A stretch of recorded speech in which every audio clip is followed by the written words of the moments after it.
fraksi molnya dalam bentuk kayak CH4, C2H6, C3H8. Nanti bisa dicoba satu-satu, cuma yang di sini malam ini gue tutorin itu yang tipe soal pertama. Yang tipe ini.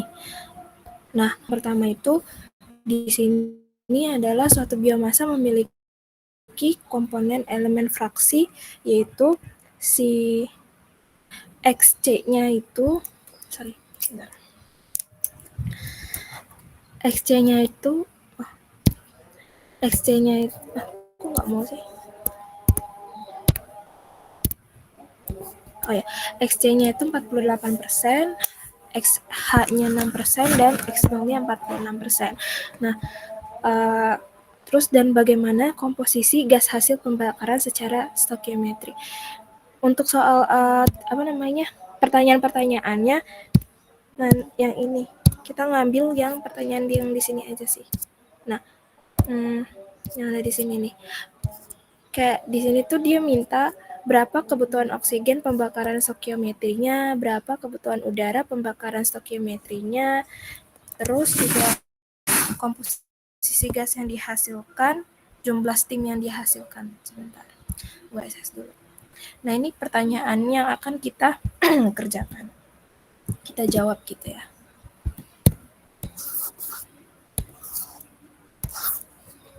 Nah, ini pertanyaannya.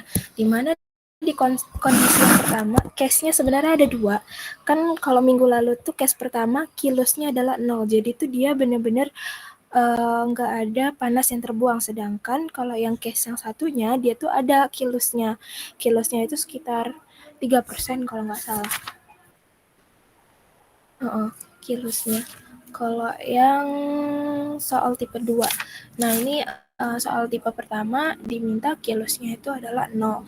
Nah, untuk menjawab pertanyaan ini, kita tuh butuh yang namanya steam table ya, dimana dia tuh terjadi pada kondisi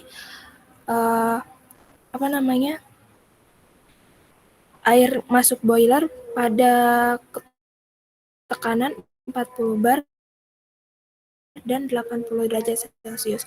Kalau misalkan pakai torlog, gue udah nyari-nyari ya di steam table tuh gimana cara bacanya. Cuma tuh nggak ada, karena 40 bar, dalam kondisi 40 bar nggak mungkin 80 derajat Celcius. Itu dia kondisinya turun superheated kan, karena dia tuh kayak ada di ini loh, suhunya tuh kemarin Prof Heri kasih itu steam kalkulator.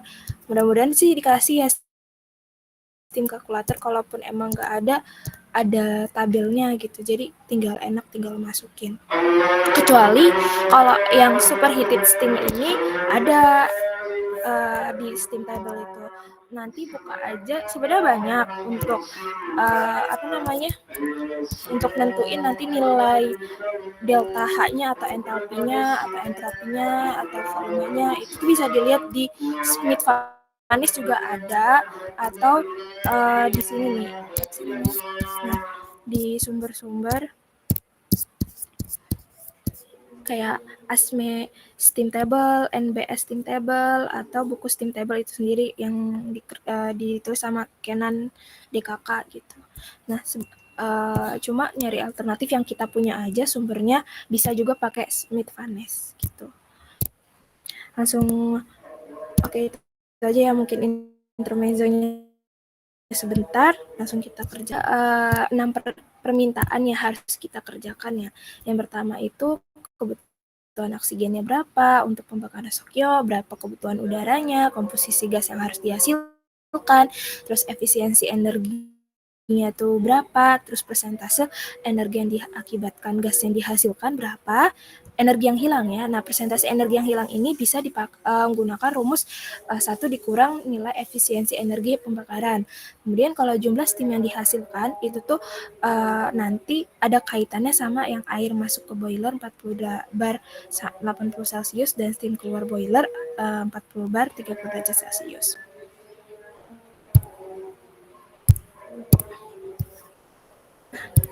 Oke, sebentar.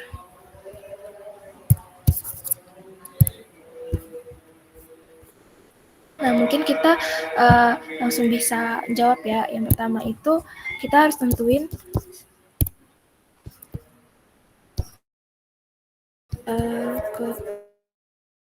kebutuhan oksigen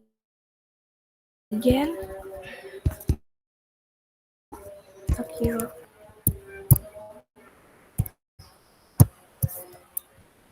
Nah, untuk kebutuhan ini kita tuh harus tentuin basisnya. Di sini dikasih tahu nggak basisnya berapa? Enggak kan?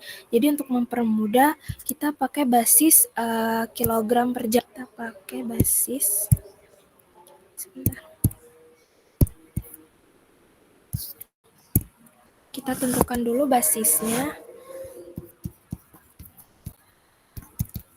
yaitu 100 kg per jam. Nah, kemudian kita cari dulu jumlah-jumlah setiap elemennya. Kan elemen yang ada di sini kan ada C, H, dan O. Jadi kita harus mendefinisikannya dulu dalam bentuk kilomol per jam agar nanti kebutuhan oksigennya itu dalam bentuk mol gitu ya. Bukan dalam bentuk massa lagi, tapi udah dalam bentuk mol. Bisa ditulis untuk C, kan kita basis gunain 100 ya, di mana C itu komposisinya adalah 48%. Berarti 48 kg per jam. Kita C-nya.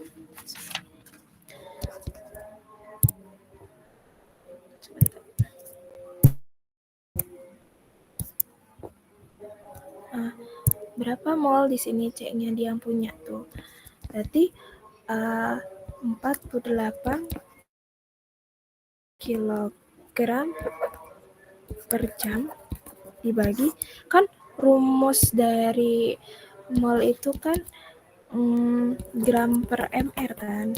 Nah ini, nah mr dari dari karbon itu kan 12. Nah karena ini gunain kilogram, jadi harus kilomol. Nah, jadi ini coret, hasilnya adalah 4 kilomol per jam. Gitu. Jadi gunain rumus ini ya. Jadi samain juga, jangan lupa samain juga, kan beda kan. Karena ini kan kita mau nyoret kg kan, jadi harus samakan mol per kilogram. Kemudian yang kedua, tadi kan udah karbon ya, terus hidrogen. Nah, hidrogen sama kayak tadi 100 dikali berapa komposisinya? 6% ya. Di bahan bakar. 6% di biomasanya hidrogennya itu ada 6%. Berarti mol dari H berapa? 6 kg per jam dibagi berapa mR H 1 ya, kilogram per jam. Itu adalah 6 mol 6 mol per jam gitu. Itu juga yang habis CO ya. O. Nah, kebutuhan O di biomasanya ada 46% ya, 46% per jam. Sama O sama dengan 46 kg per jam sama dengan berapa kalau O? 16 ya, 16 kg per 2,875 kilomol per jam. Sebenarnya kalau jam bisa sih pakai H aja, mol per H gitu. Kalau pakai bahasa Inggris ya. Nah, kan kita udah nentuin nih setiap komponen jumlah-jumlah setiap elemennya kan. Nah, yang selanjutnya adalah kita nentuin kebutuhan dari O2-nya. Karena kita udah mendefinisikan setiap komponen-komponen elemennya gitu kan. Nah, ini karena ini adalah pembakaran, ya kan? Berarti kan kita harus bikin stoichiometrinya dulu kan. Yang dimana kalau pembakaran itu pasti kan dia butuh apa namanya, oksigen kan untuk dia bisa pembakaran sempurna gitu kan.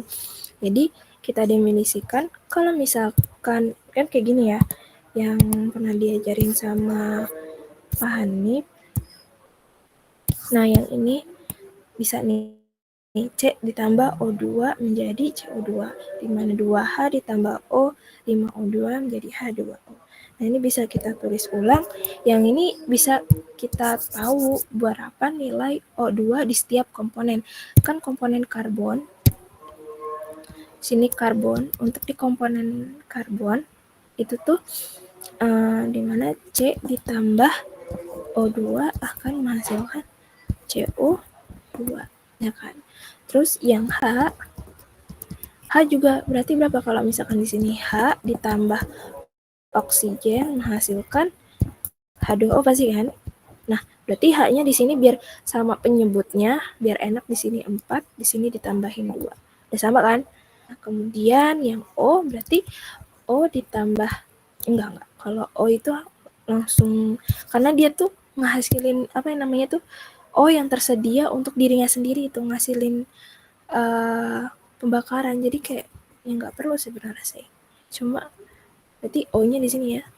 O2-nya ya. Berarti di sini kurang 2.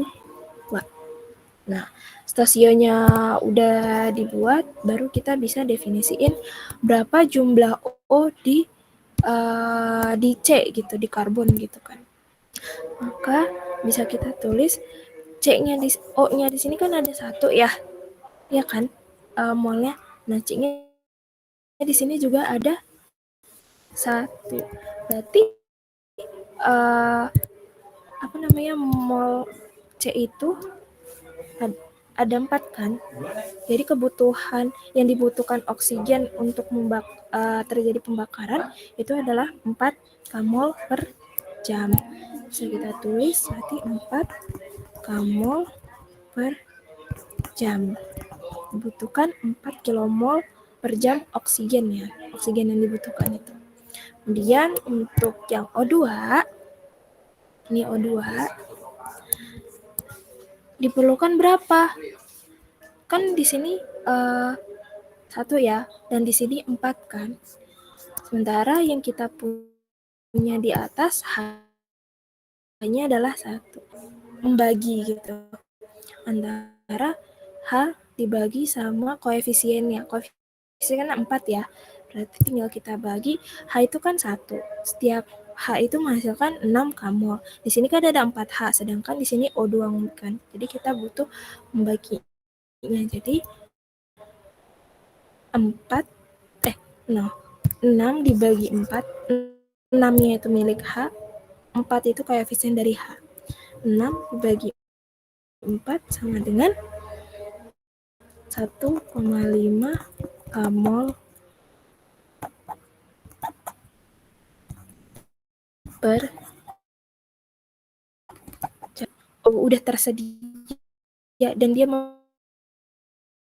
membakar dirinya sendiri, kayaknya nilainya tetap ya kan. Cuma karena di sini kan O-nya 1 ya, sini koefisiennya ada 2 ya. Jadi kita perlu membaginya nilai O2 yang ada di sini dibagi sama yang koefisiennya ada 2. Berarti 2,875 dibagi 2 sama dengan 1,4375. Karena O2-nya ada di sebelah kanan, sebenarnya karena O2-nya nih dia tuh udah tersedia dan dia membakar dirinya sendiri, jadi tuh dia nilainya min. Atau kalau misalkan dalam lihat panah-panahnya ini, O2-nya tuh kan beda sendiri ya. Yang C sama H kan O2-nya ada sebelah kiri dan O2 yang di O itu ada sebelah kanan. Kenapa itu juga kita kasih nilai dia minus kosta secara perhitungan hitung-hitungan Stokionya kayak gitu. Jadi kmol per jam. Nah, ini baru bisa kita tambahkan.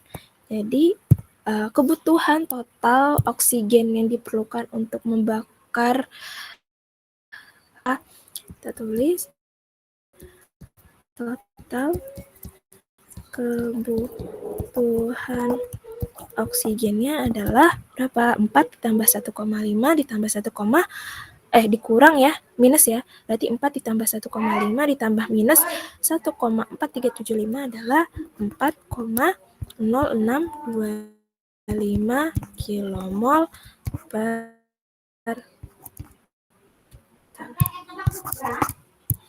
kilomol per jam. Nah, ini baru menjawab tadi nomor 1 ya, yang dimana berapa sih kebutuhan oksigen yang untuk pembakaran secara stoichiometri. Sekitar dulu.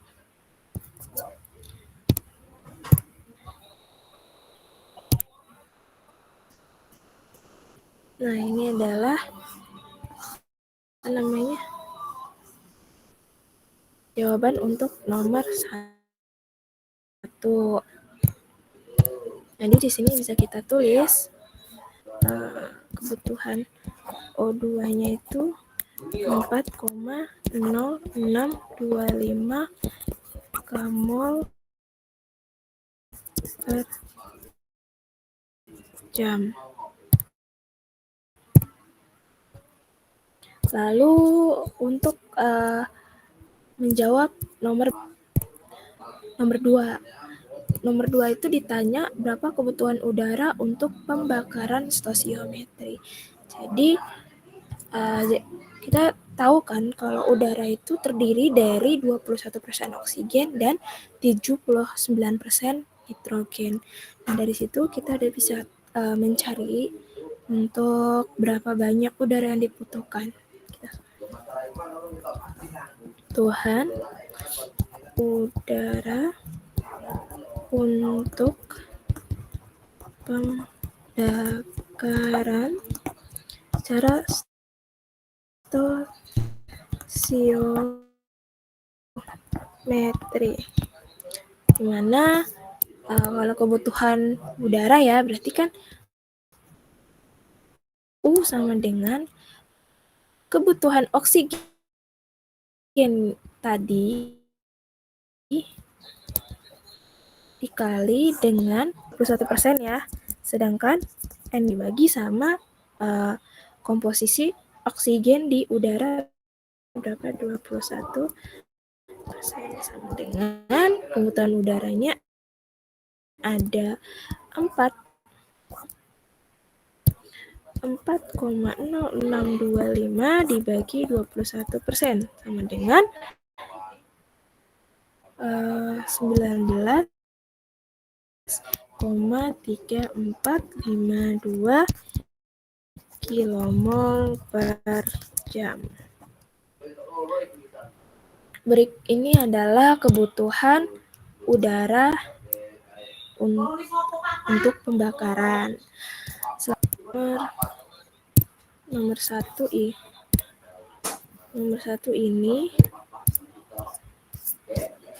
nomor 2 ini, kemudian nomor 3. Nah, di nomor 3 ini diminta apa ya?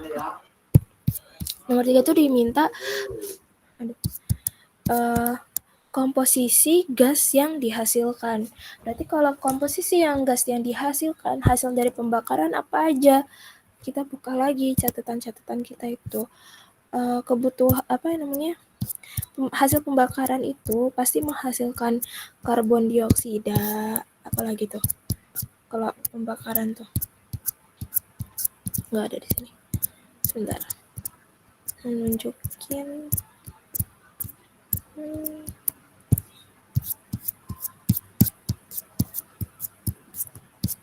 sebentar.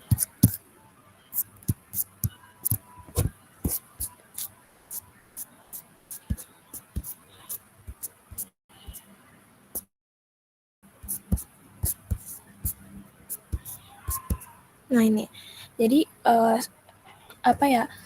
gas yang dihasilkan hasil dari pembakaran atau bisa juga kita sebut sebagai gas cerobong itu tuh terdiri dari CO2, H2O, terus kemudian ada O2 jika dia memiliki sisa O2. Biasanya kalau ada O2 sisa itu karena dia punya excess air. Nah, nanti kalau untuk pembahasan excess air bakal ada case selanjutnya. Jadi kita bahas dulu nanti untuk O2 sisanya. Terus juga ada nitrogen. Kalau dia misalkan di situ terdapat kan ada ya, kalau nitrogen pasti ada sih karena ada udara kan udara mengandung O2 dan N2 kan. Terus juga bisa juga dia mengandung es sulfur karena di proses pembakarannya itu dia juga ada sulfurnya gitu. Biasanya NSO2 atau apa gitu, lupa aku juga. Biasa ada sulfurnya gitu. Kalau misalkan emang di biomasanya itu atau bahan bakarnya ada sulfur. Jadi bisa kita tulis di sini untuk komposisi gas yang dihasilkan apa aja, berapa aja sisi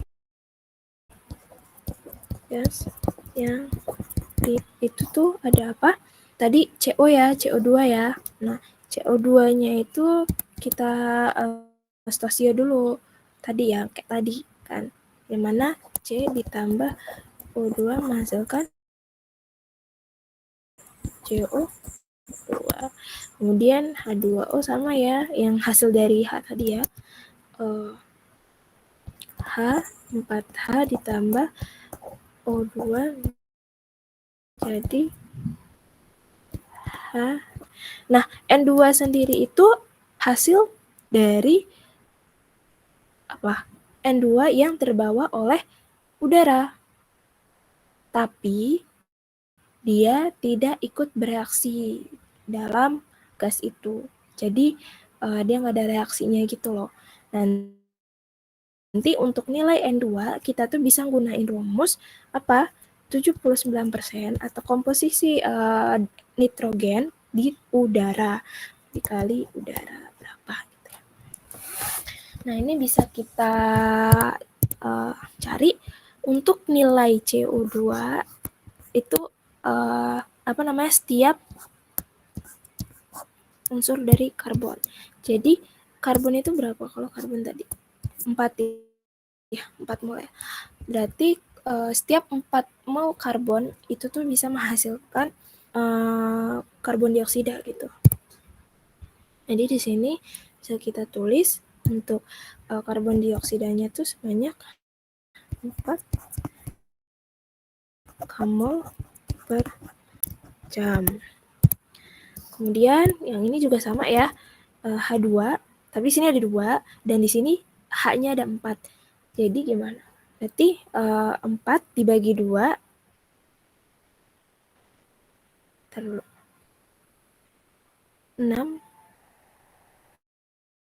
dibagi 2. Oh, iya.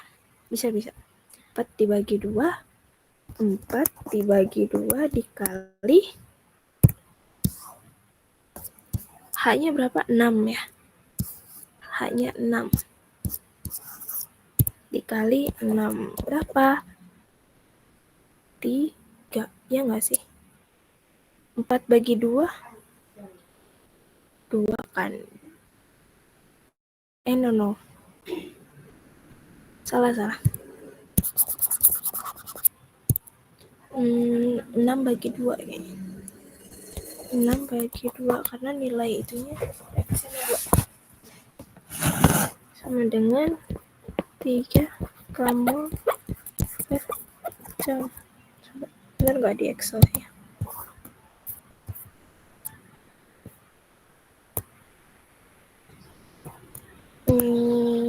Yap, benar ya.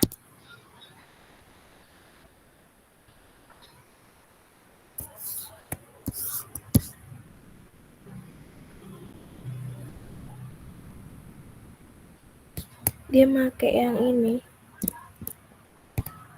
Kalau misalkan pakai stosi,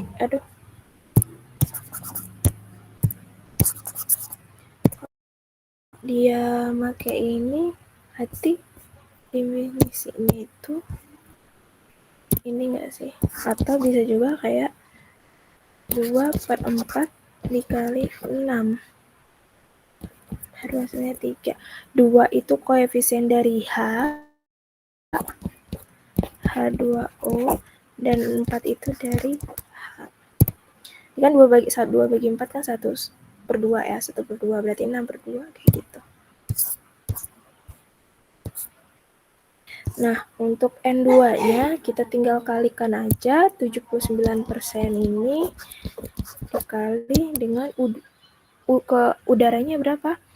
Tadi yang udah kita hitung 19,3452 sama dengan 15,28 kmol per jam. Nah, dari sini bisa kita jumlahin untuk nanti kita menentukan fraksi persentase berapa kebutuhan CO2, H2, dan N2. Kita totalin berapa? Jadi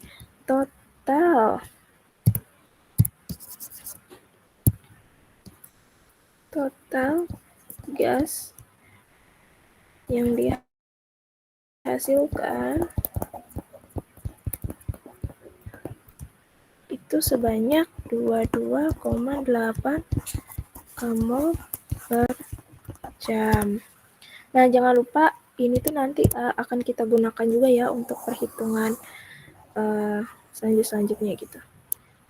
Nah, udah kayak gini baru kita bisa nentuin komposisi berapa banyak CO2-nya, H2-nya, dan N2-nya. Di sini kita tulis maka komposisi dari CO2 itu adalah jelek adalah nggak usah.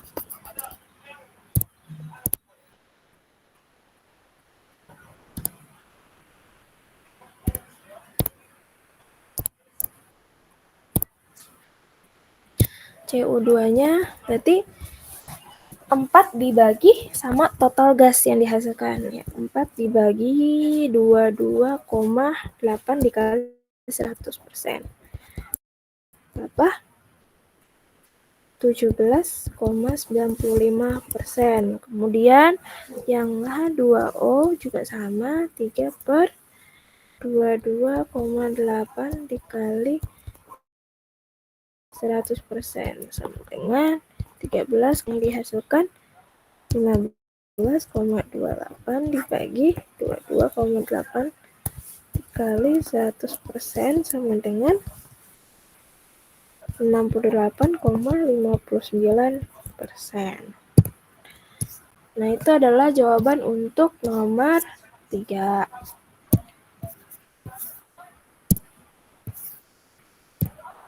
Lalu di nomor 4 itu ditanya berapa efisiensi energi pembakaran yang dihasilkan. Jadi untuk efisiensinya ini, maka kita perlu yang namanya energi yang masuk atau key input dan energi yang hilang melalui gas cerobong. Coba kita kerjain.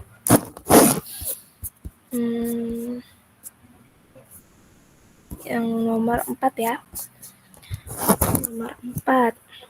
Pertanyaannya adalah berapa efisiensi energi pembakarannya. Nah, untuk nyelesain ini sebenarnya udah ada rumusnya ya, yang ini kan. Cuma mungkin belum familiar juga.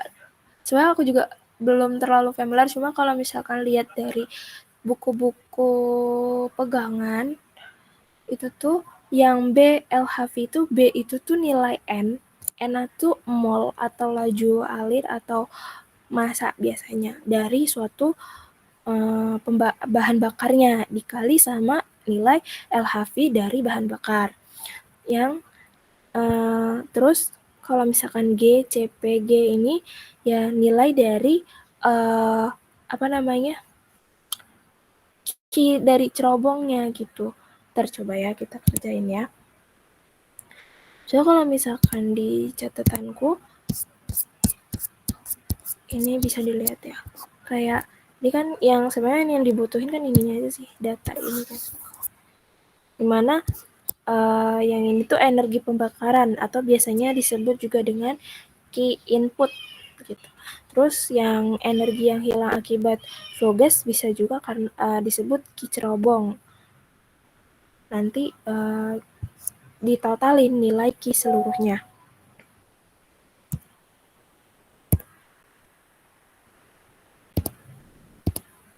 Nah, coba kita kerjain. Berarti untuk efisiensi energi ini kita harus nyari dulu input, atau kalau nggak gini aja, apa ya? Bisa pakai rumus ini, kita tulis aja rumusnya. B L HV bahan bakar dengan G dari gas total ya, kebutuhan gas dikali CP dari gas dikali sama delta T-nya, tapi yang gas cerobong kurang sama 25 ditambah Q. Karena Q-nya ini apa namanya yang harus kita cari ya kan, Q yang ini harus kita cari sebenarnya. Maka berapa gitu kan energi yang dapat dimanfaatkan. Jadi kalau aku pakai yang rumus satunya, sebenarnya bisa juga sih pakai ini. Kita cari dulu energi yang masuk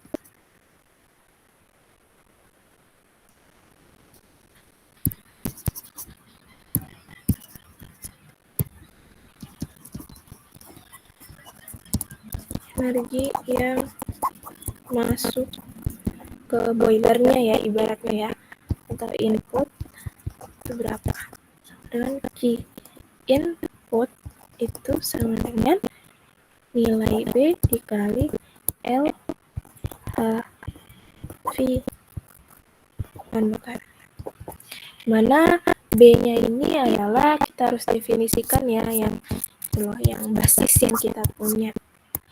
B-nya itu berapa basis bahan bakarnya? 100 kilogram per jam, yang dikali sama nilai LHV-nya. Berapa di sini LHV-nya? 18.000. Jadi bisa kita tulis ini 18.000 kilojoule per jam. Lalu sama dengan apa? 1.800 ya, kilogram per salah kilojoule per jam, karena habis kan yang ini coret ini salah, ini aja pakai nah inputnya udah dapat, terus kita cari lagi energi yang hilang melalui gas cerobong. Itu berapa? Sebenarnya kan ini opsional isinya, bukan opsional ya, tergantung kondisi dari soalnya. Kalau misalkan soal ini tuh yang hilang itu ya cuma dari akibat flue gasnya aja kan nanti. Jadi kita cari energinya Q cerobong, karena ini pakai gas cerobong ya, anggaplah ya cerobong, gas cerobong gitu, gas G kali CP dari gas kali sama delta T-nya ya. Nah ini kayak di ini aja sih, dipecah-pecah aja. Yang asal mula rumus utamanya ya yang ini warna merah itu. Maka cerobongnya G-nya itu adalah banyaknya gas yang dihasilkan oleh gas cerobong 2,8 dikali sama CC dari gasnya adalah 32 dan dikali sama TG-nya berapa? TG gasnya 500 ya, kurang 25. Maka cake cerobongnya adalah 338 65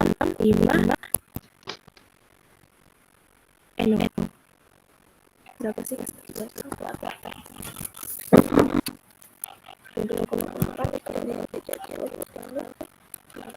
Kurang 20.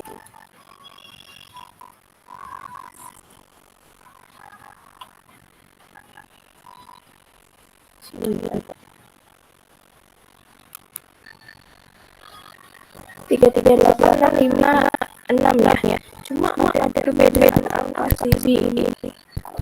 Beda di. Nah, sini kan 338 697 kalau di kalkulator 338 656 ya, kalian kayak gitu juga enggak? Jam ini sebenarnya kalau masih beda jauh ini masalah sih, yang penting caranya dan caranya. Nah, dari sini kita bisa tahu key yang termanfaatkan berapa, key yang termanfaatkan itu adalah key input dikurang sama key ceblong. Terus kalau misalnya di soal itu dikasih tahu bahwa ada kilusnya itu biasanya bisa 300 atau bisa juga di sini dikasih tahu bahwa yaitu ada double-nya. Kalau double dikasih tahu biasanya ada di 3% atau dia punya ada di adik kilusnya 3%. Nah, itu salah satu juga apa namanya ya, bentuk-bentuk dari kilus bisa dibaca dari rumusnya di bagian macam-macam apa kilus energi yang buang itu banyak sih ngaruh di panas, ada BGL, ML, MCL, CL, UCL, dan RL. Nah, RL itu ada kisaran antara persen kalau dikasih tahu ada RL terus dia nggak ngasih kisaran persennya berapa, kalian bisa asumsinya antara 3 sampai 5%. Kalau ICL ada hitungannya sendiri, MCL ada hitungannya sendiri, dan DL ada hitungannya sendiri. Tuh, lanjut. Nah, karena ini tadi sudah ada kilusnya atau yang buang, jadi benar-benar teman-teman semuanya gitu ya. Maka bisa ditulis lagi input tadi punya 1.800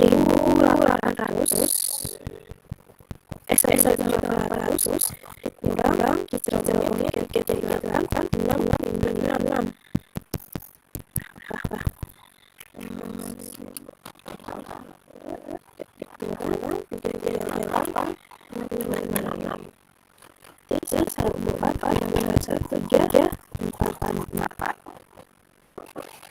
ada ya, nggak beda jauh banget sama yang ada di kalkulator Excel sih, masih bisa terima lah. Dari sini kan kita udah punya nih inputnya, cerobongnya, dan kita manfaatkannya. Dan dari sini kita bisa ngitung berapa banyak efisiensi yang dihasilkan gitu kan. Rumusnya adalah efisiensi dengan KI yang bermanfaat dibagi dengan KI input itu sendiri 100% ya. Jadi inputnya itu manfaatnya ini ya 1.000 ya 44 dibagi sama inputnya berapa 88 kali persen ya, sama dengan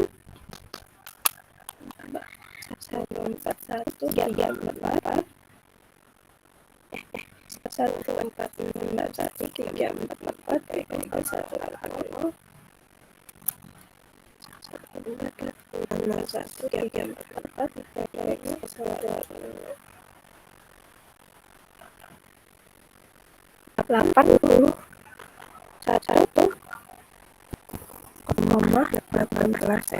sama ya.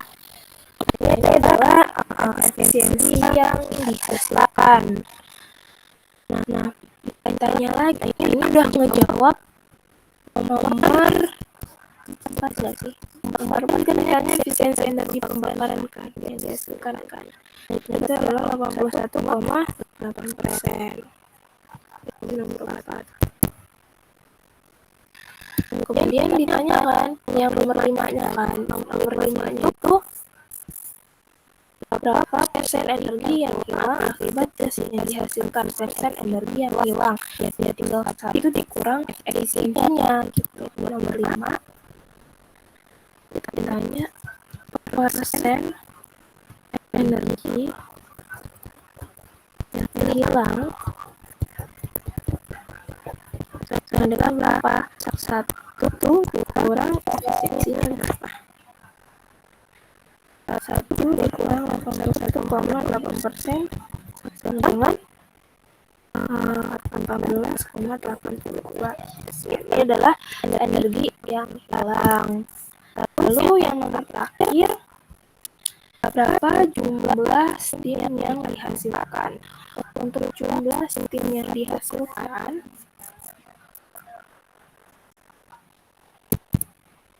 jadi jumlah steam yang dihasilkan, jadi kita harus tahu berapa entalpi dari subsaturated water dan entalpi dari superheated steam.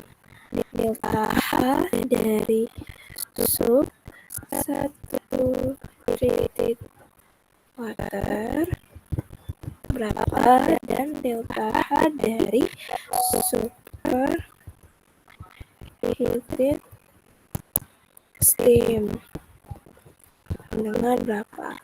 Nah, bisa kalian pakai kalkulator steam sebenarnya kan, cuma karena kita ujian jadi siapa tahu udah dikasih langsung gitu sama prof, kayaknya langsung dikasih sih, soalnya kan itu udah mutlak gitu nilainya. Jadi delta H-nya itu 337,65 kJ per Hg, dan untuk ini 2961,18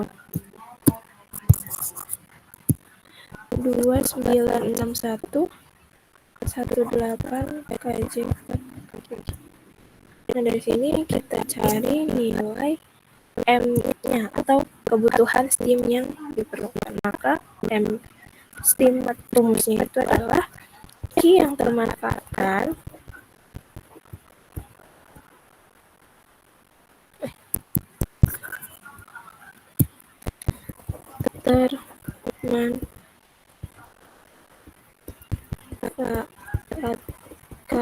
dibagi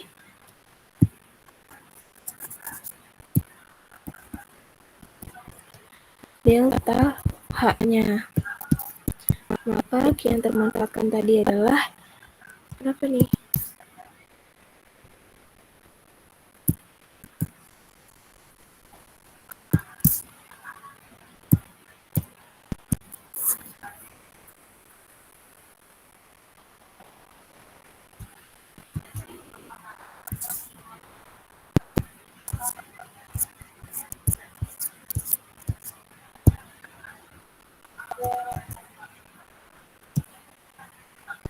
Adalah ini ya,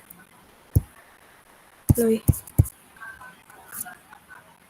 14 hilang, tidak bisa gunain fitur itu. Nah, bagi berapa delta H-nya, kita kurangin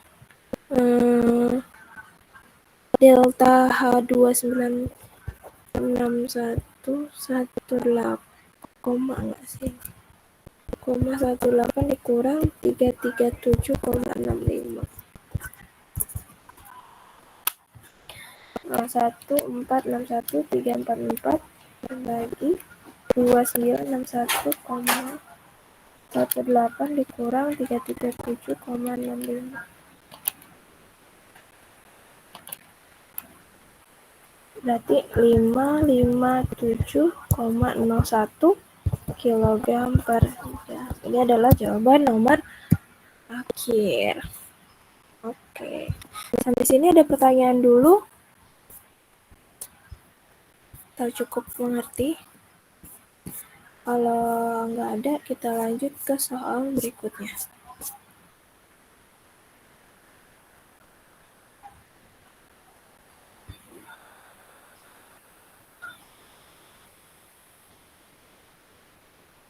Bentar ya.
Oke. Lanjut ke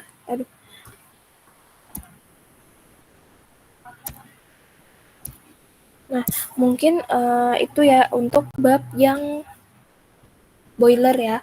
Mungkin kalau yang bab boiler itu kalian bisa kayak pengertian-pengertiannya mungkin kayak gitu-gitu sih. Aku nggak tahu sih, kurang ini juga ya. Kalau misalkan boiler sebenarnya ini udah termasuk sih ke boiler kan, efisiensi boiler sebenarnya terhadap kerja boiler kan di tapi bahan bakarnya itu. Nah, terus lanjut ke bab selanjutnya yaitu turbin apa sih namanya? Uap ya. Turbin uap. Nah, kalau misalkan di turbin uap itu kan ada turbin gas sama turbin uap. Nah, kalau misalkan turbin uap itu tuh gunain sistem Rankine cycle, sedangkan kalau misalkan turbin gas gunain sistem Brayton cycle. Kalau misalkan siklus Brayton cycle itu dia memanfaatkan persamaan dari gas ideal kan. Berbeda sama yang Rankine cycle ini.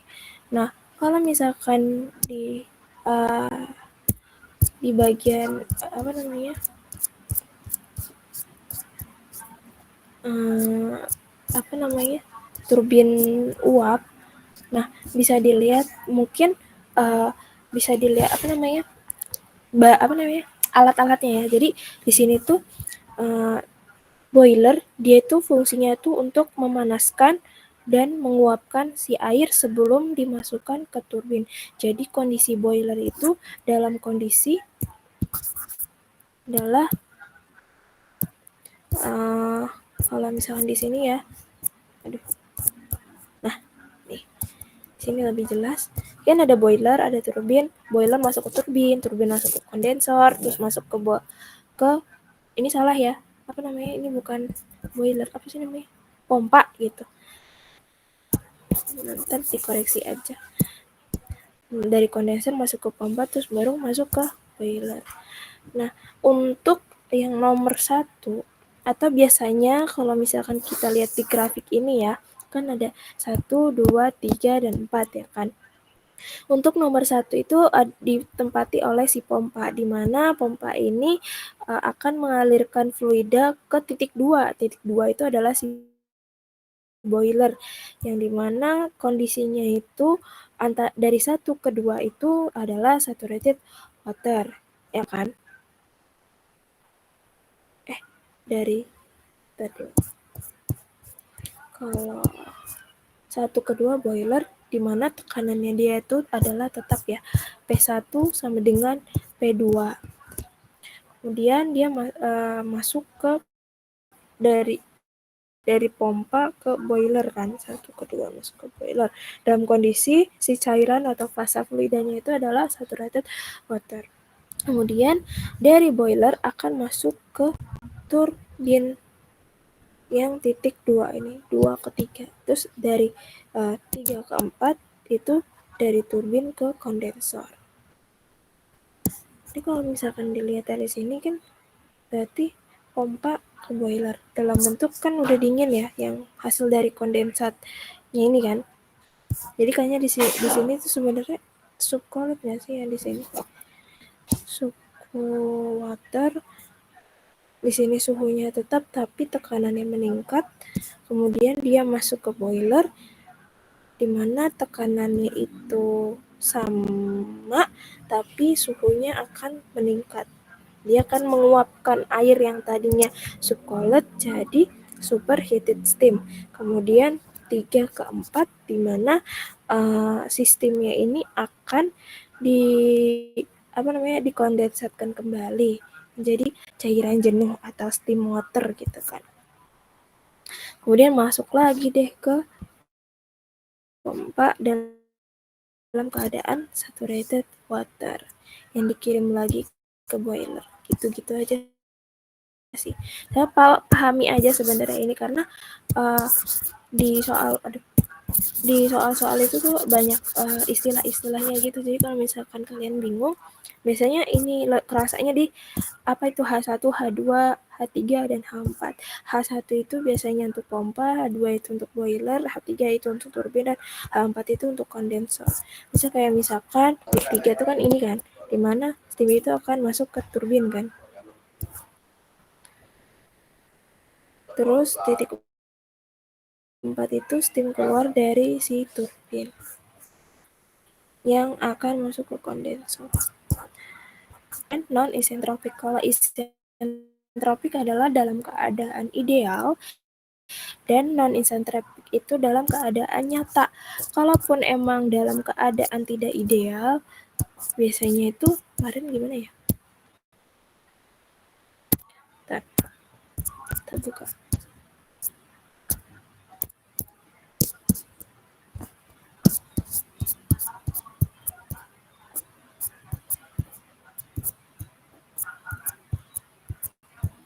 Pokoknya itu melanggar ketentuan ini loh.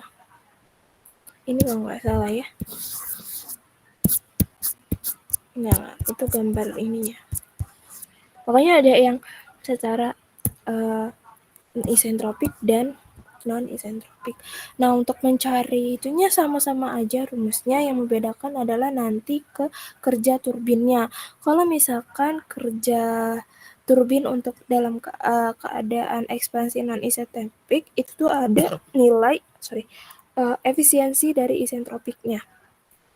Terus juga nanti beda untuk menghitung nilai H4 aktualnya juga beda berbeda dengan cara isentropik, ekspansi isentropik.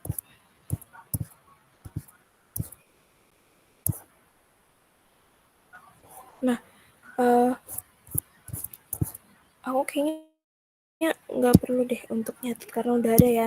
Nanti aku jelasin aja nanti kalau misalkan emang nggak ada ya, belum ada. Nah, untuk yang sebenarnya kan yang aku tunjukin buat latihan soal itu dia tuh keadaan dimana T-nya itu adalah meningkat kondisinya gitu.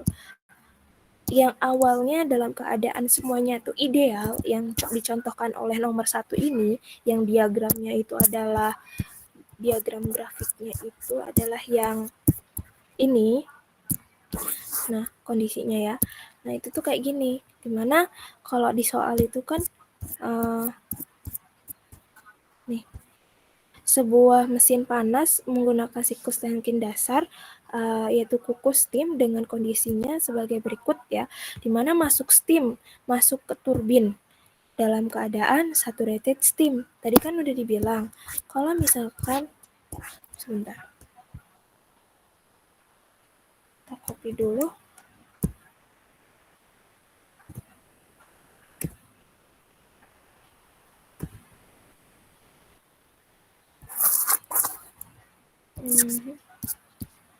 Nah ini, ya kan? Kan di sini dibilang kalau dia tuh masuk turbin kan. Kalau di SU ini udah dikasih tahu sih, tapi takutnya pas di soal dia tuh nggak dikasih tahu, kayak cuman soal cerita aja, dan nanti kita harus mendefinisikan sendiri gitu, harus mengartikannya sendiri. Nah di soal kan dibilang dia masuk turbin kan. Kalau masuk turbin kan berarti di titik 2 atau titik 3, titik 3 ya kalau masuk turbin tuh. Berarti dia kondisinya adalah saturated steam karena dia masuk kan saturated steam. Kemudian berarti kan P-nya itu 3, 2000 kPa dengan dia masuk ke kondensor. Kalau kondensor berarti kan ada di titik 4 kan, dia masuk kondensor. Itu tekanannya itu 7,5 kPa dengan keluaran dari kondensor berupa air jenuh itu P1, keluaran dari kondensor yang menuju pompa biasanya ya. Dia kadang pompa tuh nggak diomongin sih, kadang dia langsung kayak bilang kondensor gitu. Kadang pompa tuh kayak nggak dianggap gitu loh, cuman ada boiler, turbin sama kondensor. Biasanya kalau pompa itu nyatu sama kondensor, misalkan kondensornya keluar menuju ke boiler, nah itu tuh udah sama si pompanya gitu, jarang dibahas juga. Terus yang kondisi keempat, dia masuk ke boiler di mana airnya itu P2 sama dengan 2000 kPa. Yang dimana biasanya kan udah ada ya ketentuannya kalau di gambar ini tuh ya. Kalau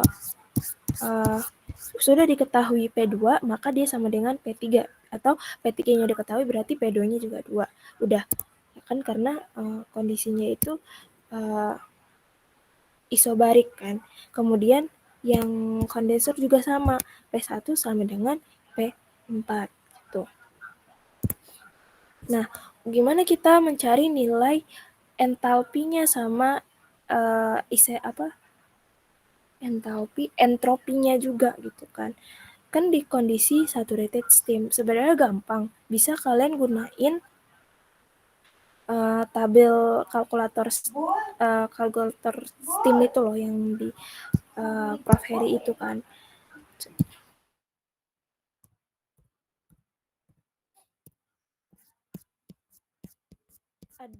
Ada dua sebenarnya. Kalau aku biasanya make yang ini lebih lengkap, cuman minusnya kalau pakai steam table online yang ini itu tuh kayak kurang akurat sebenarnya. Tapi kalau misalkan pun emang buat belajar, ngambil data buat belajar bukan yang untuk gimana-gimana, boleh banget pakai ini. Soalnya kalau misalkan pakai yang punya Prof Heri itu tuh terbatas gitu, karena dia nggak bisa ngedefinisiin untuk nilai yang apa namanya, yang apa namanya sih, P3, temperatur sama tekanannya gitu. Gimana ya, susah jelasinnya, pokoknya itu kayak susah aja gitu untuk nyari-nyari nilai H3 dan S3-nya. Oh iya, yang nggak bisa dicari yang punya Prof itu yang ini, SAB, SA sama SAB, HA sama HB. Maksudnya simbol dari A sama B itu adalah air jenuh dan kukus jenuh. Kalau misalkan kalian gunain steam table yang ada di Smith-Vannes, maksudnya itu ini nih, saturated liquid dan saturated vapor, atau dalam keadaan cair atau dalam keadaan uap. Nah, itu yang harus dicari sebenarnya. Nah, untuk menjawab pertanyaan ini, kan sebenarnya pertanyaan ini tuh simpel ya. Dia tuh pengen tahu berapa efisiensi dari suatu siklus. Untuk mencari efisiensi dari suatu siklus ini tuh panjang prosesnya. Kalian harus definisiin di titik 3, setiap titik 1, 2, 3, dan 4 gitu. Cuman kalau misalkan kalian langsung aku mau definiin langsung dong titik 1, itu kalian nggak bisa karena titik 1 tuh apa ya, hasil dari titik yang ada di titik 4 gitu. Enggak. Jadi kalian harus satu-satu yang udah dikasih biasanya kalau mau ngerjain ini tuh ngerjain apa yang udah ada di soal duluan gitu. Misalkan yang udah diketahui kan titik 3 ya. Jadi kita harus nyari titik 3. Nah, titik 3 ini apa yang harus kita cari, apa yang harus kita butuhkan, yaitu yang nilai H3 sama S3. Kenapa? Karena di titik 4 kita perlu nilai tersebut untuk mencari fraksinya dan untuk mencari nilai H4. Jadi sini tuh fungsinya untuk nyari entropi sama entropinya aja sih. Kalau di titik 3 gampang untuk nyari entropi dan entropi dan entalpi. Entropi dan entalpinya tuh gampang.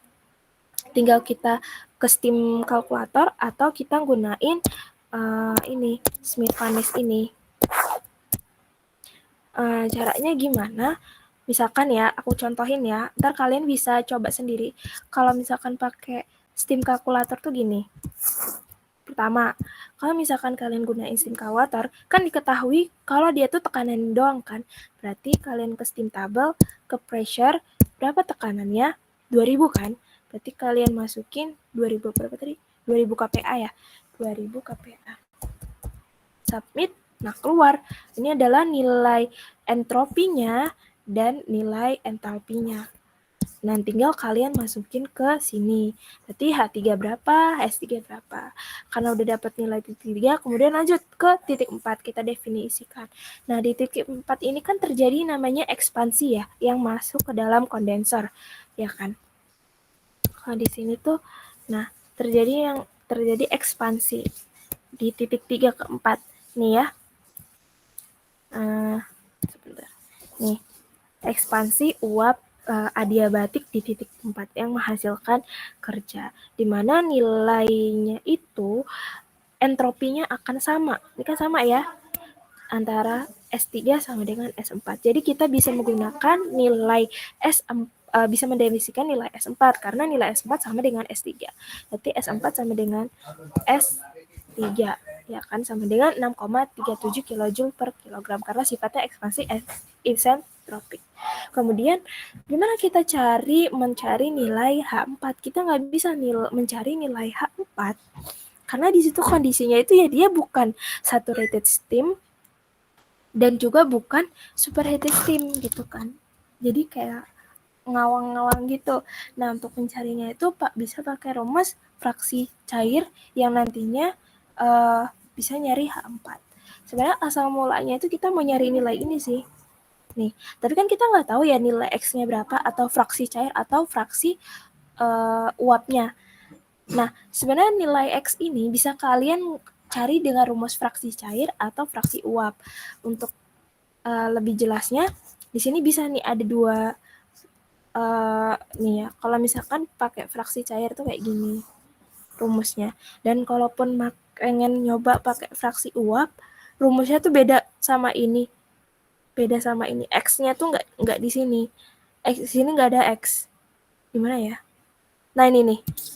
Kalau misalkan kalian maunya fraksinya adalah dalam bentuk fraksi uap, bisa gunain rumus ini. Tapi kalau misalkan fraksinya dalam bentuk cair, pakai rumus ini. Tapi gampang sih pakai yang ini aja sih, fraksi yang cair aja. Gimana definisiinnya? Nah, udah kayak gitu bisa. Berarti kan kalian harus nyari ini dulu dong untuk menjawab nilai H4. Nah, untuk mencari nilai ini kan berarti kalian harus mendefinisikan berapa nilai SA-nya dan SB-nya kan. SA itu adalah entropi milik cair jenuh atau saturated liquid dan SB-nya adalah kukus jenuh atau saturated vapor gitu kan. Udah dapat, nanti kalian masukkan, turunkan, baru dapat nilai X-nya sekian. Oh, ternyata fraksi cair dalam di titik 4 atau di kondensor itu adalah 0,249 atau 24,9%. Kemudian baru kalian bisa menentukan entalpi H4-nya, di mana rumusnya masukin lagi, baru didapat entalpinya adalah 1975,0292. Lanjut, berarti titik 3 udah dapat definisinya, komponen-komponen harus dicari. Titik 4 juga udah. Terus titik 1. Nah, titik 1 ini kan dibilang kalau titik 1 itu dia keadaan saturated water kan. Dimana kalau misalkan saturated water arti kan airnya jenuh kan. Nah, kalian bisa memanfaatkan nilai dari SA dan HA dari titik 4 karena kan berhubungan kan antara 4, 1 dan 4 kan. Nih, masih satu jalur gitu ya ibaratnya ya. Nah, jadi kalian bisa gunain nilai itu untuk mendapatkan nilai H1-nya gitu. Maka nilai H1-nya adalah 168,75. Lanjut, ternyata dari titik 1 ke titik 2 itu kan air jenuh yang akan dipompa masuk ke dalam boiler kan. Jadi tekanannya itu harus naik kan. Yang tadinya dari titik 1 itu 7,5 masuk ke titik 2 yaitu 2000 kilopascal. Maka kita harus tahu berapa sih kerja pompa yang dilakukan dalam siklus ini. Di sini tuh ada 2 kerja, ada kerja pompa dan kerja turbin. Terus ada energi juga yang dikeluarkan ya kan. Ada energi juga yang harus dikeluarkan kan. Yaitu Qin ya, dari proses pemanasan ya. Nah, kalau misalkan dari grafik itu kelihatan sih nih. Kalau di sini tuh sini apa nih? Kalau ke sini apa? Sini ke sini apa? Jadi kan kalau sini kan Q ya. Kalau ini kan W kerja. Di sini kan ada pompa. Di sini ada pompa di sini kalau nggak salah. Pompa di sini, boiler di sini. Kondensor. Apa sih kerjanya tuh? Sebentar. W pompa sama W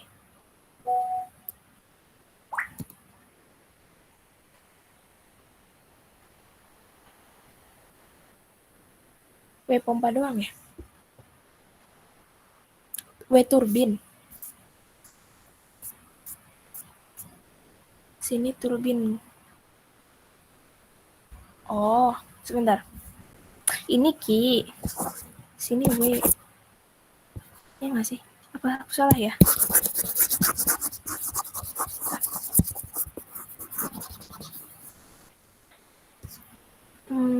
Boiler.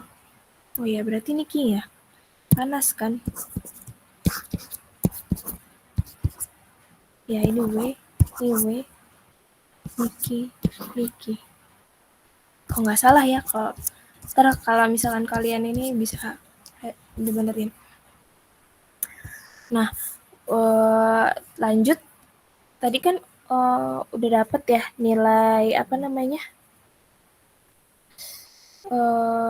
H1-nya. Lanjut, untuk dapetin berapa banyak kerja yang dilakukan oleh pompa itu bisa pakai rumus WP sandangan Pi dikali P section sama discharge sama dikurang P section. Nah, P discharge-nya itu milik P2 dan P suction-nya itu milik P1. Dimana nilai V atau volume itu tuh sama setiap ini ya, karena kan volume spesifik airnya sama kan, antara V sama dengan F1 sama F2 sama-sama air kan di situ karena air jenuh gitu.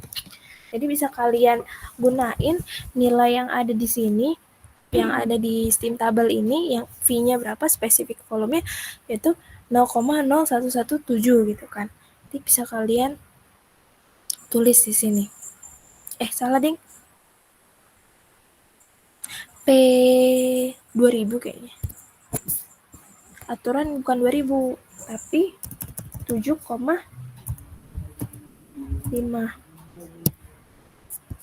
Nah iya, turun kalian gunain itu.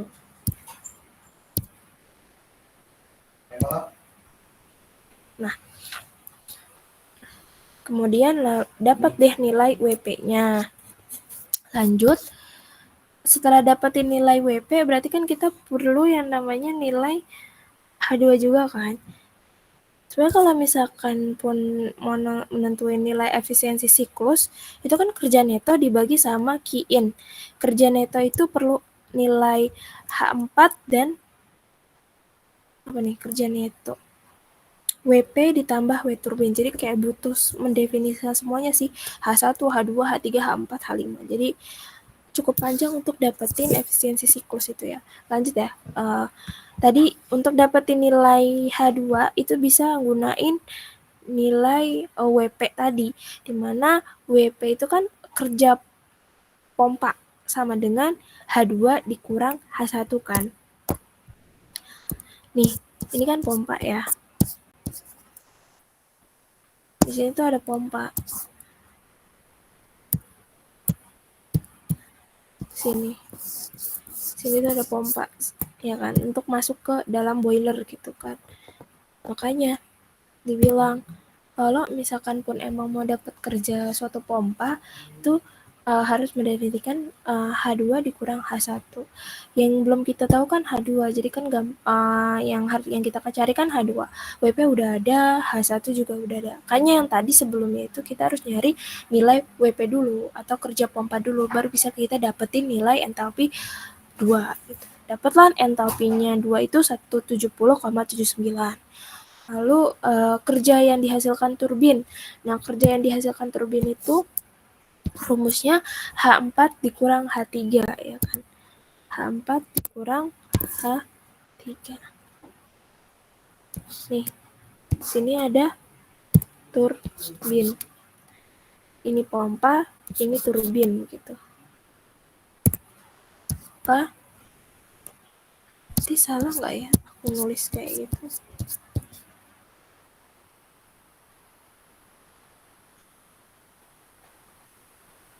Soalnya ini pompa nggak sih?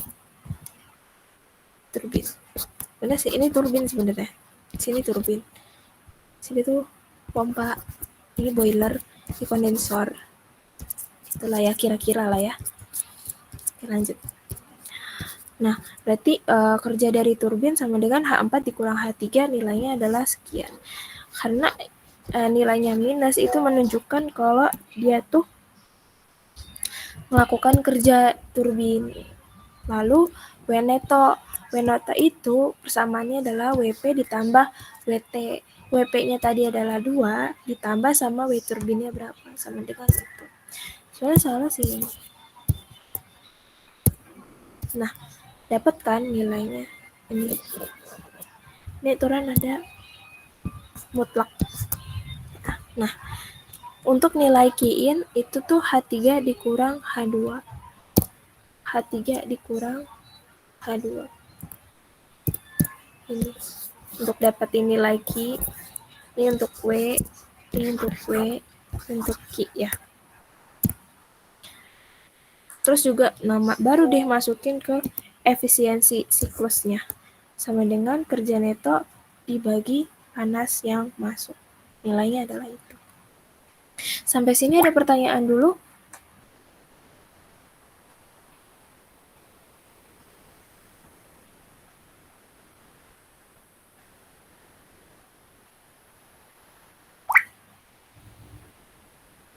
Cik, mau nanya Cik. Ya. Kalau baca itu kan tadi kan lu jelasin baca itu ya lewat apa sih namanya itu yang tab sistem apa sih perhitungan yang di komputer kan. Kalau misalnya pakai tabel itu gimana ya? Yang Ya, itu. kayak biasa. Misalkan yang mau dicari apa ya? Nih. Tekanan kita mau nyari H3 sama H S3-nya kan, melalui P3-nya. Ini kan kondisinya saturated steam. Kalian bisa gunain Smith-Vaness ini kondisi kan saturated steam kan. Nah, ini kan saturated steam. Bisa kalian cari nih, mana ya? Tadi dibilang bahwa P3-nya 2000. Udah kalian cari aja P3 yang 2000. Nah, ini nih. Tapi kan nggak ada yang 2000 banget kan di sini kan. Jadi tuh antara kan di sini kalau nggak salah. Nggak bisa dicoret ya ini.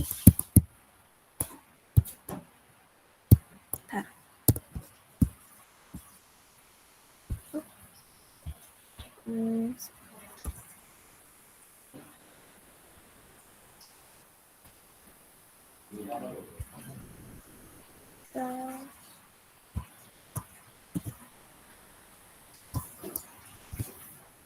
Nah, terus.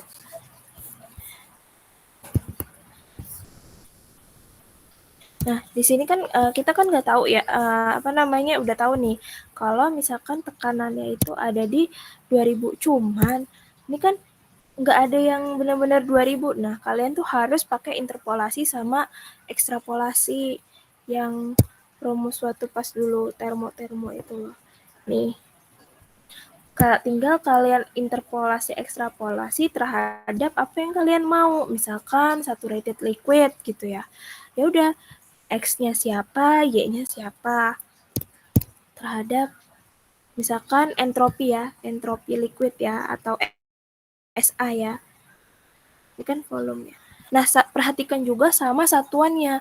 Kalau misalkan biasanya satuannya itu kalau volume itu dalam bentuk meter kubik per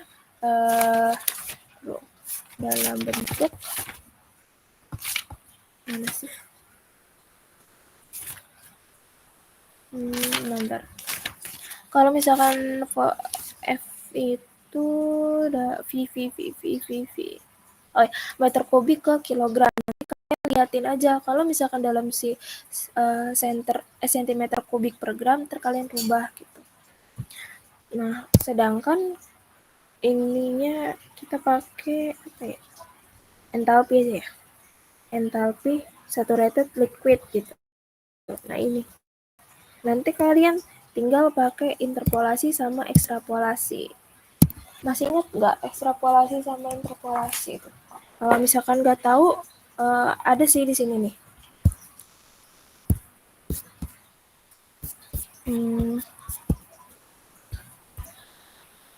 Kok hilang? Nah, di sini juga udah jelasin antara ekstrapolasi sama interpolasi. Nah, ini. Tapi bisa juga pakai rumus ini. Bentar ya. Mana ya?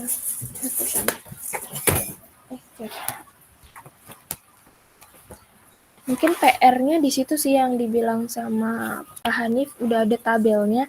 Cuma gimana cara kita ngebacanya aja gitu ya. Sama kita kerjainnya. Berarti kita anggap nilai tekanannya itu X terhadap P untuk tekanannya, dan Y itu sebagai kita antara 1985,2 yang kita mau 2000, terus di data 20651. Terus kalau di entalpinya 916. Nah, rumusnya bisa gunain Y min Y1 per Y2 kurang Y1 sama dengan X min X1 per X2 min X1. Dimana nilai Y-nya itu kan yang dicari kan. Ke Y min Y1-nya itu ini 1, ini 2. Kalau penasaran ya. Nah, kayak gitu. Y1-nya itu 906 dikurang 9 per Y2-nya 916 kurang 906 kurang sama dengan X-nya 2000. Ini yang kita cari, dikurang X1-nya 1985 per X2-nya 2065 kurang 1985 Coba bisa dihitung 2000 kurang 1985,2 2065,1 kurang 1985,2 di apa nih 01852 ya di 9069 per 916 dikurang 906,1.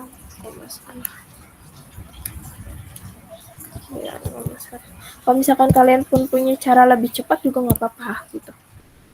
Maka Y min 906,9 sama dengan 0,1852 dikali 1,685. Y-nya sama dengan 906,9 tambah 1,6. Berarti Y-nya yang dicari adalah 98,8.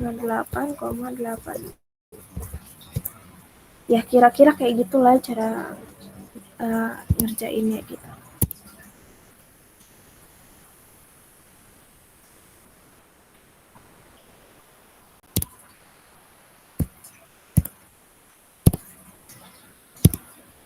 Nanti dikoreksi aja kalau misalnya emang salah. Pokoknya kayak gitu cara ngerjainnya. Cuma aku takutnya salah sih ya. Kok beda ya sama yang bukan tepat kali ya yang itu ya.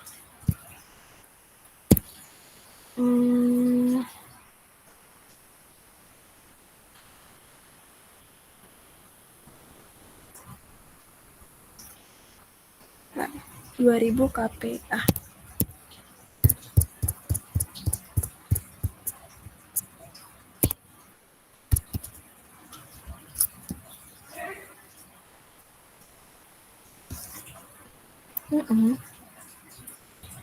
Nanti kan sini kan.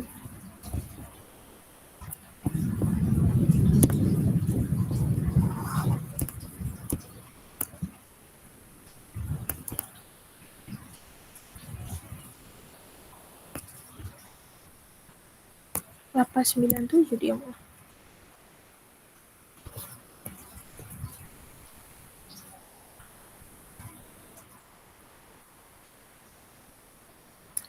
Rated steam nggak sih? Nah kayak gitu sih cara ngerjainnya. Kalau yang di sebentar ini kan soal nomor nih. Kalau misalkan kayak gini kan, dicari kalau dia itu dalam tekanan 40 bar. 40 bar kan berarti ini ya. Terus suhunya pas 150. 40 bar 4 mau ya.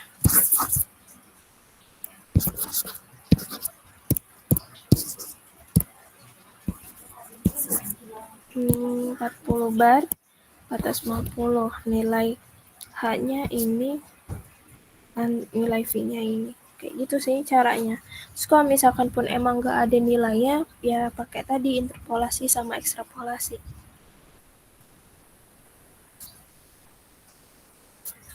Jadi kayak gitu kan. Cuma kalau misalkan pun kalian emang lebih paham yang ada di buku nggak apa-apa, cara ngerjainnya kayak di buku.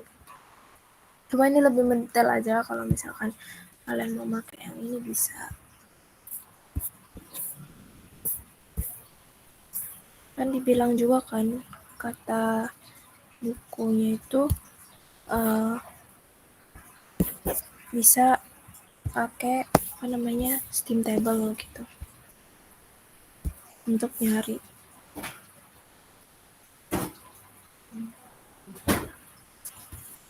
Ada lagi? Tapi kalau nilai SA, SB itu dari mana, Ci? Yang 0, sekian. Yang tadi gue bilang, SA itu untuk liquid, cair. B-nya itu tuh vapor. Boleh kok nulis S liquid atau S vapor, terus H liquid, H vapor boleh. Cuma biar lebih singkat aja disimbolin, A itu untuk liquid, vapor itu B itu untuk vapor atau uap. Terbuka lagi aja Smith Vanesnya untuk coba-coba nyocok-nyocokin bener apa enggaknya gitu. Oke, oke, kasih, Cik.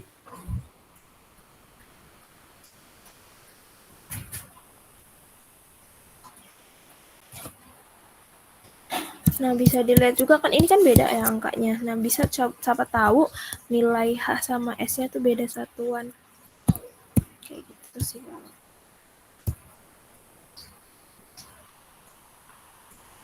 Nah, kalau misalkan yang study yang ini, kalau misalkan T-nya meningkat gimana? Ya bisa kalian ngitung ulang kayak tadi aja, cuma bedanya di tadi kan T sebelumnya kan di 200 ya, sedangkan di T yang ini adalah 500. Bisa kalian identifikasi dari situ. Berarti kan tapi tekanannya nggak berubah, tetap di 2000 gitu. Bisa kalian ngitung-ngitung ulang dan dari buku itu bisa dilihat di 4.2. Nah, itu tuh udah dijumlahin ya. Dan nilai akhirnya tuh juga udah dapat. Nah, udah disimpulin juga 4.2 itu bahwa nilai efisiensinya itu meningkat, terus juga kerja netonya juga meningkat, cuma yang menurun tuh nilai apa gitu, panasnya kalau nggak salah. Panasnya meningkat, kerja netonya menurun. Kayak gitu. Kayaknya nilai efisiensinya meningkat. Terus kalau ada lagi kasusnya kalau tekanannya tetap dan misalkan tekanannya 500 dan tekanan temperaturnya di 500 dan tekanannya meningkat, nah itu tuh kenapa? Sama ngitungnya juga kayak yang nomor 1 itu, dan ntar mungkin ada analisisnya gitu, kenapa bisa kayak gitu, nanti hasil akhirnya ada di sini. Jadi si kerja netonya akan naik, panas dimasuk atau key-in akan naik, dan efisiensi siklusnya juga akan naik dari yang sebelumnya.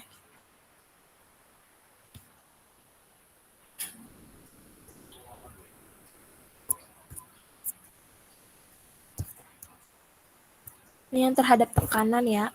Kalau ini terhadap suhu yang berubah dari yang 200 menjadi 500.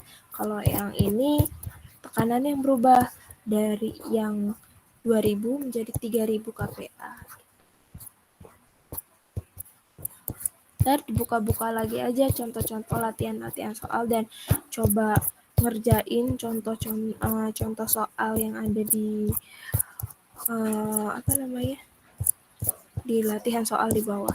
Nah, ada lagi soal kan suruh tuh soalnya itu tuh termasuk ini enggak sih? Bentar. Oh ya, kita tuh kan pernah dikasih tugas kan sama Prof Heri,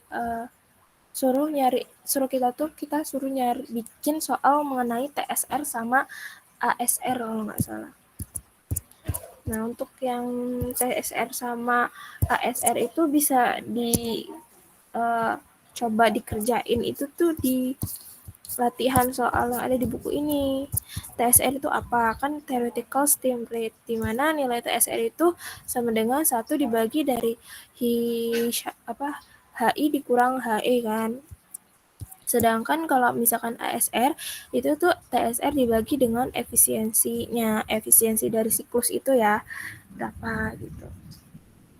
Nah, bisa kalian coba kerjain contoh 4.7, kalau di catatan aku itu di contoh 3 gitu. Itu sama kok, ini cuma aku nulis ulang aja dan lebih berurutan cara ngerjainnya. Nah, didapat nilai ASR-nya dan TSR juga laju alir dari air kukus steamnya gitu berapa. Jadi kan di sini nggak ada rumusnya ya, di mana M sama dengan W dikali ASR kan nggak ada ya. Nah ya, Enggak sih, ada di sini. Ini untuk nentuin nilai M atau laju massa. Ini nih ya.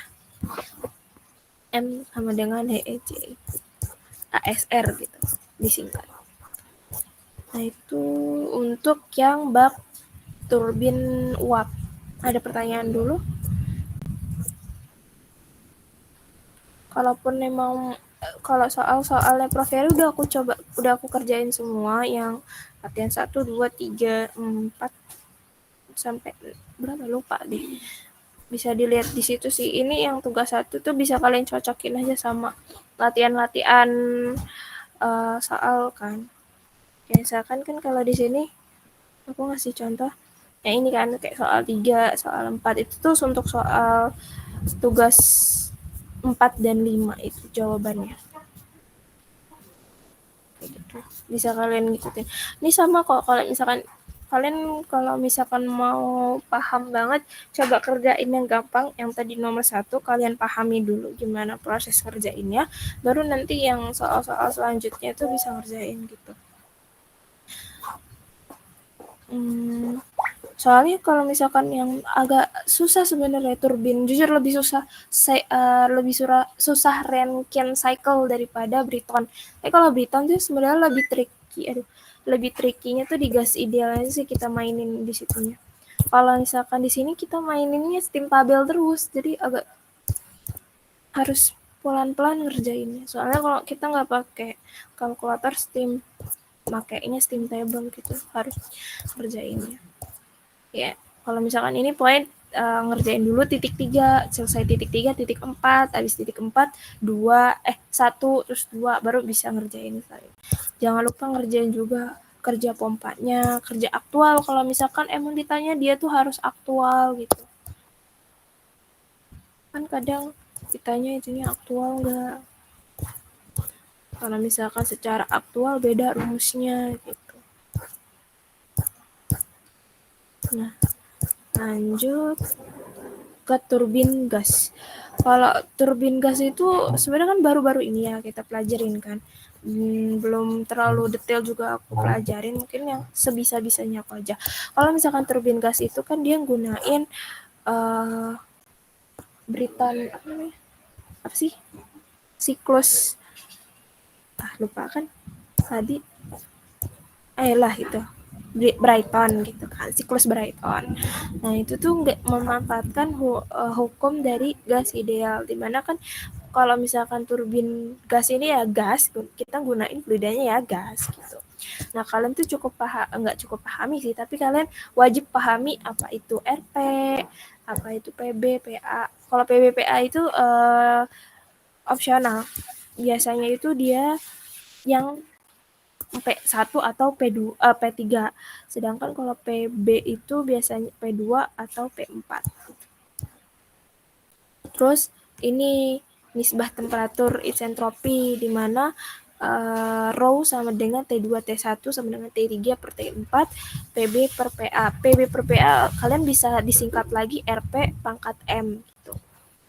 Nah, ini harus kalian pahami juga. Terus juga nilai ekspansi isotropik M itu sama dengan gamma dikurang 1 dibagi gamma. Terus nilai CP per CV. Terus juga ada yang namanya nilai maksimum temperatur rasio, di mana itu tuh T3 per T1. Yang pernah dibahas kemarin sama Pak Hanif, di mana itu ada pertanyaan case bahwa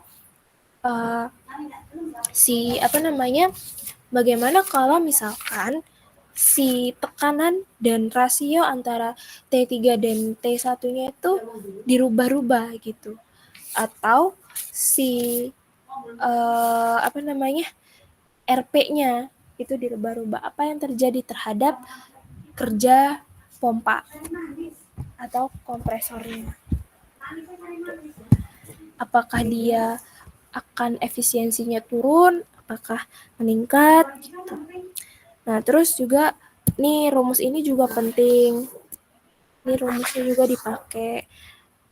Nah, ini tuh yang dibahas sama Bu Elma kemarin.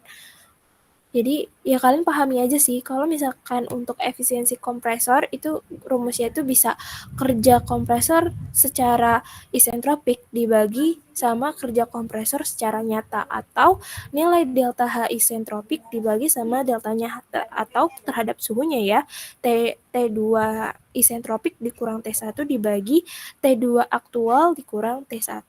Atau bisa kita simpulkan atau lebih sederhanakan, kerja kompresor aktual itu sama dengan nilai dari CP-nya dikali delta T antara T2 isentropik dikurang T1 dibagi sama efisiensi kompresornya berapa.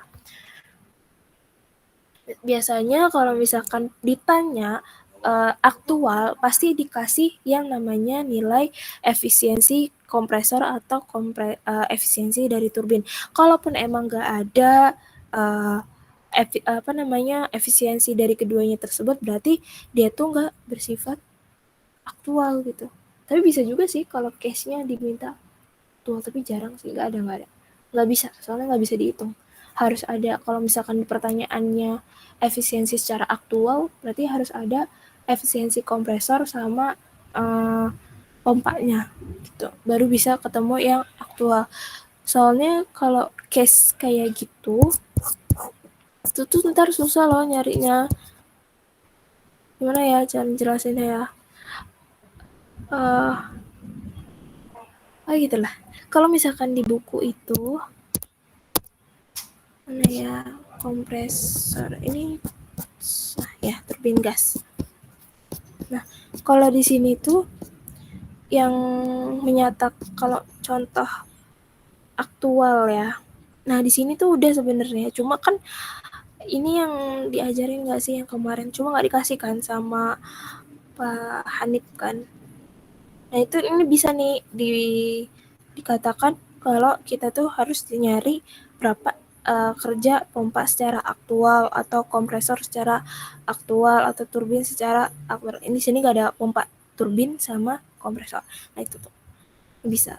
Terus kalau yang Pak Hani bilang kemarin yang kata disimulasiin itu tuh memvariasikan antara nilai, gimana kalau misalkan T3 dan T1-nya itu bervariasi serta nilai RP-nya juga bervariasi. Nah, itu tuh ntar bakal ngasilin yang namanya tabel ini gitu.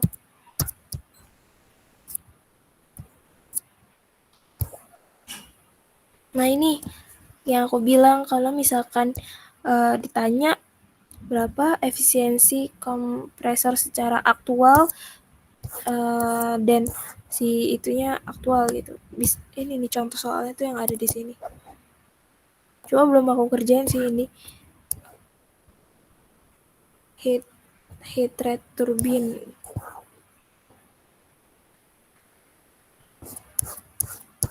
Ini enggak terlalu. Udah enggak ada lagi.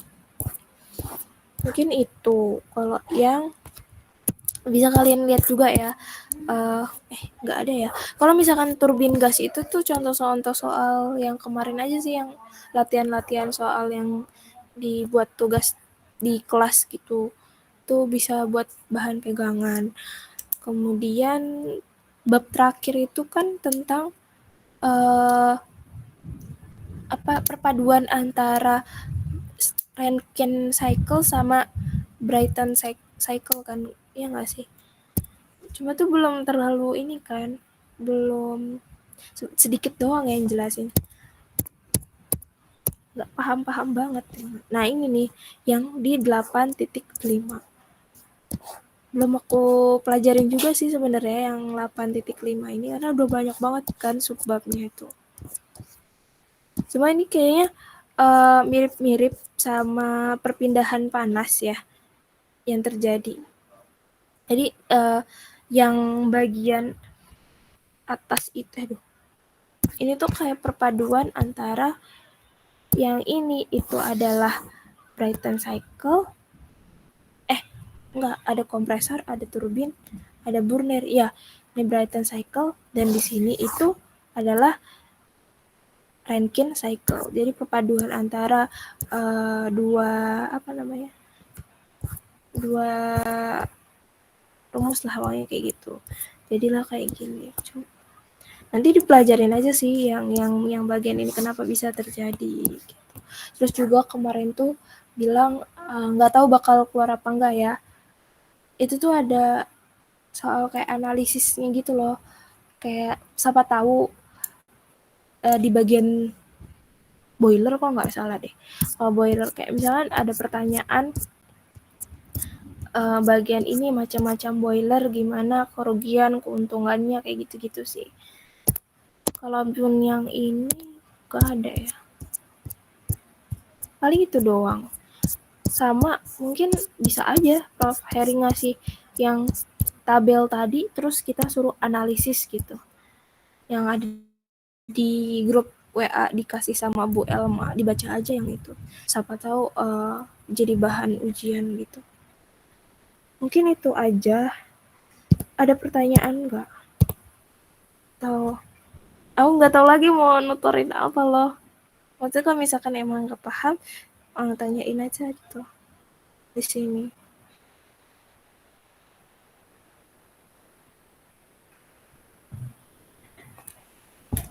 Sayang.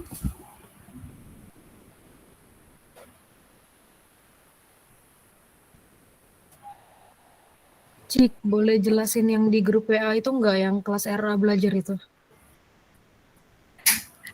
Aku nggak terlalu paham ya sebenarnya di kelas itu tuh Prof Heri cuma cerita-cerita gitu loh. Kami juga kan bengong gitu kan kayak cuma dibilang kalau misalkan ini kan ada apa sih namanya? Ada perbedaan panas yang terjadi ya antara ini ya, anggaplah di mana ya kalau perpindahan HE ya di HE heat exchanger gitu kan yang kalau misalkan kita ingat flashback lagi sama perpindahan panas kita tuh mau mendinginkan suatu fluida dari suhu tinggi ke suhu rendah dengan menggunakan cooling water gitu kan. Cooling waternya itu yang ini kan. Nah, yang ini ya kan. Nah, ini suhu yang kita mau dinginkan kan. Nah, prinsipnya kata beliau itu dibilang kalau kita bisa aja untuk nilai delta T-nya sebenarnya lebih paham itu yang ikut mungkin bisa sih jelasin yang anak MKP-nya Pak Hanif kan lebih paham sebenarnya mereka tentangnya ini karena ini kan teknologi pitch ya apa sih pitch kalau nggak salah itu tuh terkait sama ya itu pitch Gif nggak ini nggak kuliahnya Pak Hanif siapa yang MKP-nya Pak Hanif ya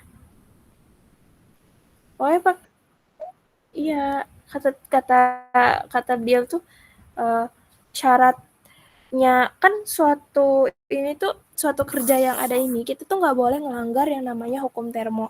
Nah kalau misalkan kita langgar apa yang kita langgar misalkan kalau misalkan delta T-nya antara yang suhu tinggi ke suhu rendahnya itu mendekati titik nol atau si suhu apa namanya T akhirnya itu mendekati dengan fluida dinginnya itu kan nggak mungkin ya T-nya sama dengan 0 itu bakal apa namanya bakal si A-nya itu tak terhingga gitu luas permukaannya dan dia tuh ngelanggar hukum ke 0 karena apa kalau misalkan hukum termo ke 0 itu kan panas itu hanya bisa berpindah dari suhu tinggi ke suhu rendah kan sementara kalau misalkan kayak gitu kan nggak bisa ngelanggar dan juga ngelanggar hukum ke-0 karena di sini nggak ada kerja yang dikeluarkan atau W yang dikeluarkan. Di sini kan cuma suhu doang, ya kan? Nah, itu. Terus dikasih rumus kalau ada KH, KC, Ki. Ini tuh rumus perpindahan panas permukaan.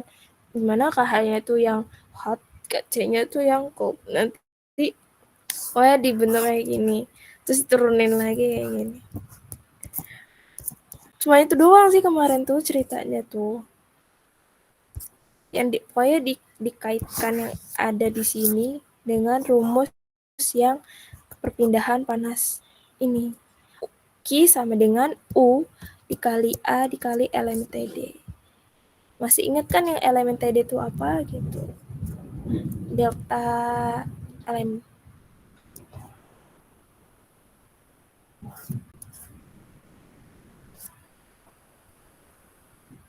Kalau kemarin itu kita nggak ngebahas turunan cara ngerjain soalnya, tau nggak sih, lebih ke penjelasannya aja kayak gitu-gitu.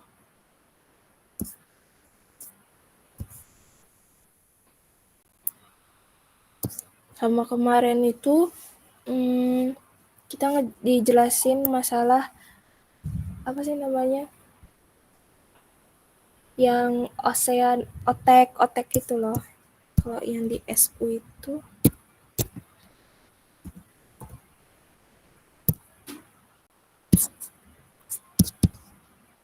yang ini dijelasin sama beliau, yang masalah efisiensi kerja yang hilang berapa atau yang dapat dimanfaatkan berapa oleh yang, kalau misalkan kalaupun kita nggak bisa dicoret ya.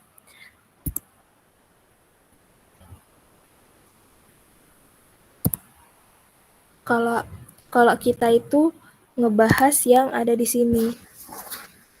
Nah, ini yang dibahas itu tuh yang ini. Itu doang sih kemarin. Nggak ada ngerjain soal apapun, kayak banyak ceritanya Prof tuh.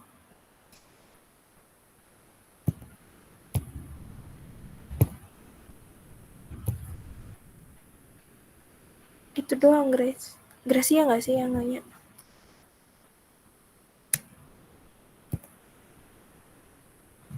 Nah, coba mungkin bisa sih dibaca-baca ini. Nggak tahu keluar apa enggak. Soalnya Prof Heri kemarin tiba-tiba nyeletuk kayak, ini aja Pak, dibulatin ujian gitu. Cuma nggak tahu maksudnya apa. Dibaca aja, siapa tahu.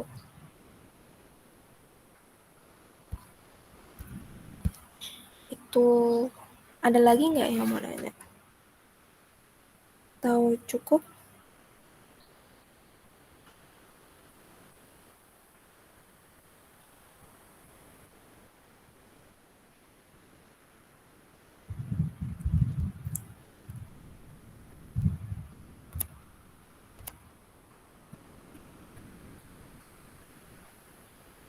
Gak ada. Mungkin bisa dipelajarin ya yang cara gimana ekstrapolasi, interpolasi, terus juga baca dia tuh saturated steam atau superheated steam, itu sih. Kalau ya turbin gas, turbin uap, paling itu yang jadi concern utama kalau yang perhitungan. Tapi kalau yang mungkin ada ininya juga, esainya gitu, kayak pengertian dan lain-lain, itu baca juga mungkin di bagian boiler mungkin.